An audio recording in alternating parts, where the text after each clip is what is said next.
The Seahawks' first preseason game of the year ends in a tie. Coach Carroll returns back to his old stomping grounds as the new head coach of the Raiders, and Geno Smith coming along with him as well, former Seahawks quarterback. But alas, even though the Seahawks were able to get up to a nice little lead starting things off here, the Raiders were able to mount a furious comeback in the second half as they let their second-string quarterback in there for a little bit of extra time to get that comeback in their back pocket and tie the game up, get this thing to a tie. But it was a supremely entertaining game. And overall, a very solid first step here for your Seahawks in the hopes of them cracking through this year into becoming a contender. You didn't start any of your starters. No Sam Darnold, none of the boys on offense or defense. You were going second string right from the jump. And I think this is a very important point to note here when comparing it over to the Carroll side and what he was doing and how his approach was, is the Raiders were starting their starters. They were playing some of their second string guys out a little bit longer. And some of this game came down to your threes against their twos, your fours against their threes. That was just a little bit of it and a little bit of an explanation for why they were able to get that comeback more into effect. But there are so many good things to take away from on this game, including looking at some of how those rookies were going to perform and if they were going to bring some maybe impact this team right out the jump. First, Drew Lock was pretty solid throughout the course of the first half that he played through for 147 yards. It wasn't perfect. He had a Drew Lock type of throw in this game where you're at the 30-yard line. He's rolling to his left. He's late on a throw on his left. The player's able to jump the route, go get an interception. You take points off the board there in favor of then getting intercepted on a play where you probably should have just thrown it away, especially considering it's a 3rd and 10 play. This is the kind of play with a Drew Lock that gets you frustrated with him because he'll have so many good plays he stacks over and over and over again.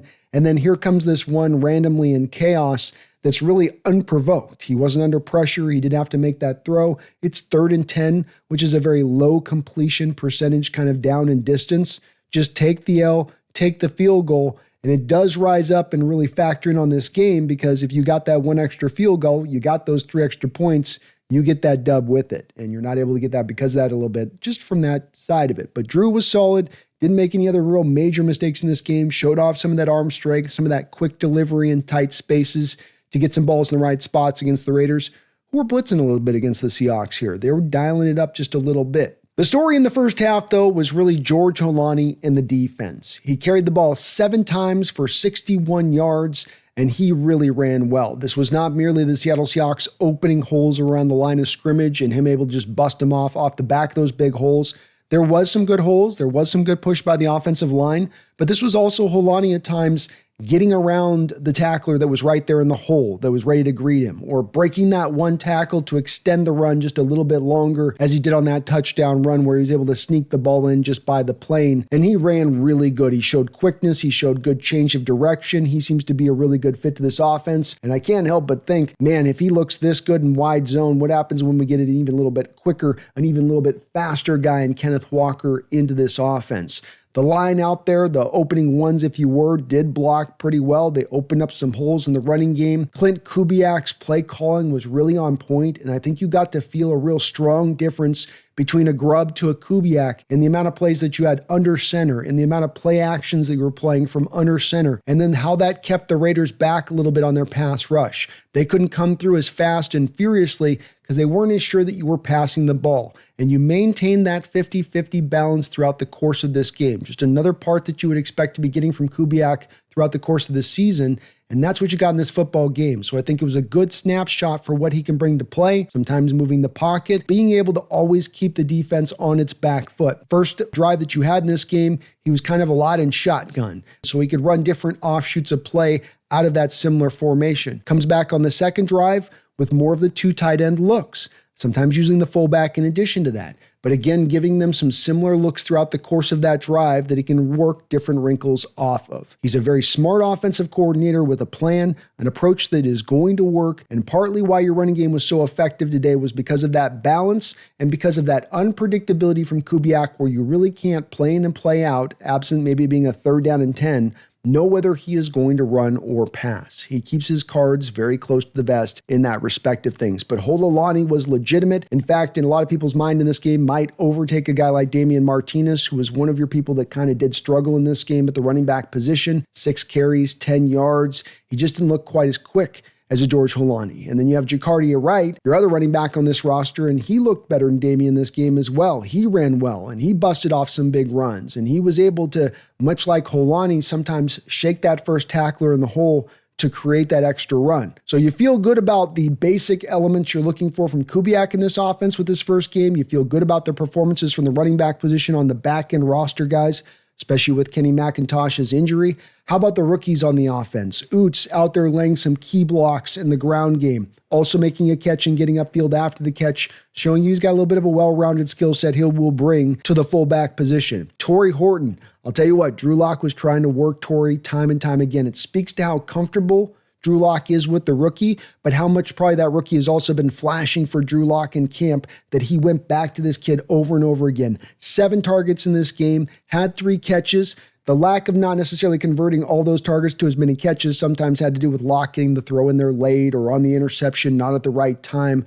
But Horton was in the right place, the right time, made a nice catch down by the goal line, caught it, spun in after the catch nicely with a little bit of that yard after the catch ability he brings. This is a rack kind of guy, and what he offers to you to the receiver position, showed it to you on that touchdown catch, was really cool as he got rewarded for what has been a very good camp. And I'm telling you what, this kid is going to make noise. Would not surprise me in the least if we don't find this kid by the end of the year up in the 4th on that depth chart as far as the pecking order, as far as the wide receiver core goes.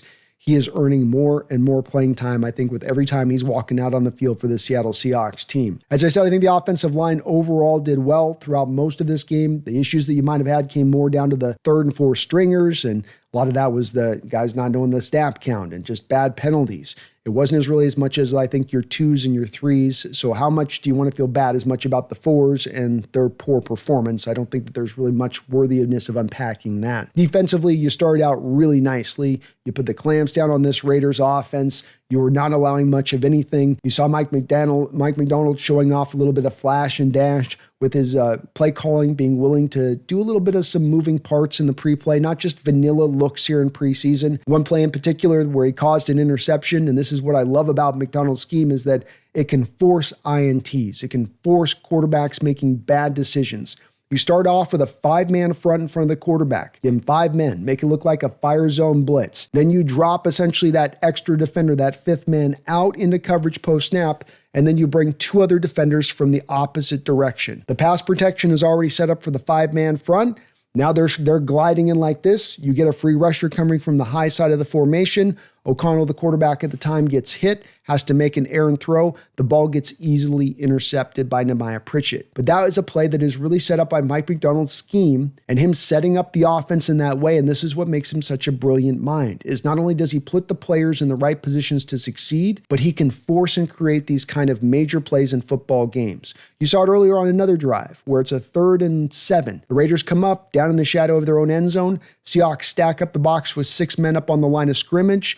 They're making the Raiders a little bit nervous and uncomfortable. You get a false start. You get 5 more yards to put them even further behind the sticks. Something that doesn't track as much to some of these stacked boxes at times, those kind of penalties. But another thing that you can cause against offenses, and something you're going to feel more of from Mike McDonald this year, is I do believe you're going to be blitzing more. I do believe you're going to be stacking those fronts a little bit more. Just putting generally more pressure on offenses based a little bit on what we saw today. They went a little bit more vanilla as the game went along, but that's it. You went more vanilla as you went more to those 3rd and 4th string guys that you don't feel as comfortable with being able to execute all of the many details that are asked of and a lot of the complicated plays that do exist in this particular playbook. Nehemiah Pritchett did have an interception, as did Josh Jobe. Both of those were good picks. I think you also saw a nice play with Nehemiah Pritchett out there in coverage where he was able to not dislodge a ball, but ensure a catch was not going to occur even when he was a little bit late on the route. Caught back up on the route, did some picture-perfect technique to get the arm through. If the ball was going to be brought in on a catch, it was an errant throw, so that wasn't the case. But I thought he played really good technique on that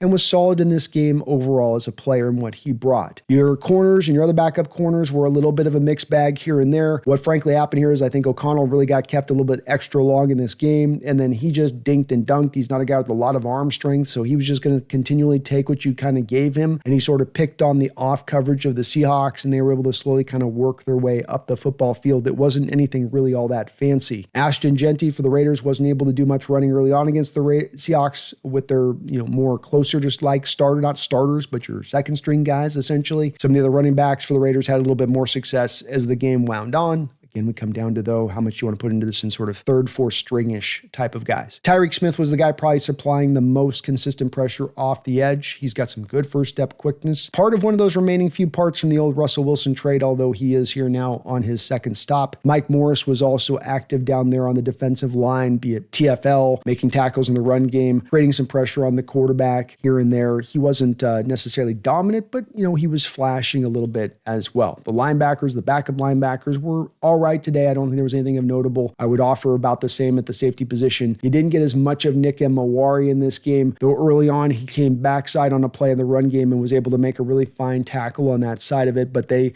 kept him out pretty quickly in this one, so you didn't get a ton of him. Elijah Arroyo, you're also very highly drafted tight end, was solid. It looked like he made a good block or two down in there early on the game, had a couple of catches on the 2 targets in which you threw his way, but then there just wasn't a whole lot else beyond that. It was a good game overall from the rookies that you had out there playing and going. As far as Jaylen Miler goes, when he came in, I think you've got to give him a solid grade in this game. There are some that are kind of picking apart at his game here and there a little bit, but he had some factors he was going up against, namely the fact that when he came in there, you were so deep into your roster at that point, especially on the offensive line, you had some issues that were being created because of that. The false start penalties, for instance, the couple of pre-snap stuff that was going on, kind of outside of his control. Not a lot he could kind of do with that. He had a bad holding call by Brady Russell on a big sprung play for the running back where it's right where it's at, and it's undeniable. Russell basically gets his hands on either side of the guy's shoulders. It's blatant, nothing you can do about it, and the penalty's legit, but that then puts them again behind the sticks for Milroe, not giving him as much a good a chance there for success there on that. Overall, he was pretty safe with the ball. He didn't necessarily light it up, but you got to feel his legs. You got to feel his explosiveness and his speed. You got to feel the benefits of what he can bring as far as the RPO read option game, where he can tuck that ball in the belly. He can get that thing hidden.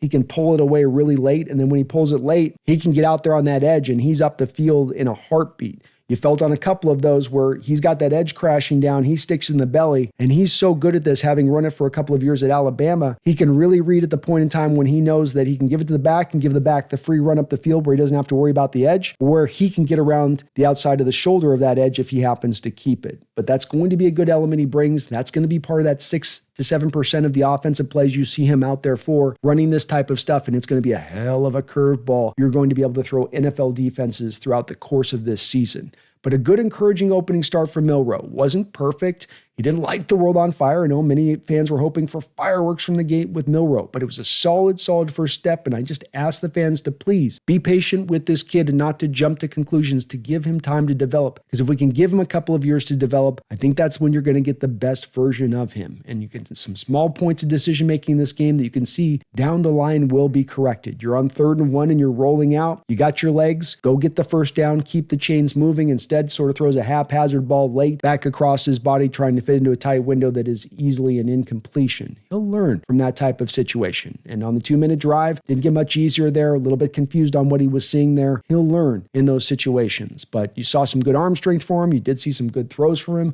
The decision-making overall was solid. And I think much like what he has had throughout this training camp, he's going to continue to grow from this. He is going to get better. So a good opening step from your Seattle Seahawks, even though they weren't able to put a win up on the board, but still a strong opening step here to the season and more of a carryover of what you got from training camp, namely that physicality, that intensity, that willing to get after and mix it up on those fronts. And I think that they did that again here a little bit today. You didn't get as much because you didn't get the starters out there versus the Raiders on the other side, who weren't playing the starters like tremendous amount of time, but you were getting a little bit more of that from them. And that is worth of, I think, noting when you're trying to kind of rest your guys up over on the other side. So good opening step from your Seattle Seahawks. Hopefully they can build more upon that from here. And hopefully this just leads us on into a nice, beautiful season where they can go on a bit of a run. My name is Brandon Kane. This is the Hawks Nest.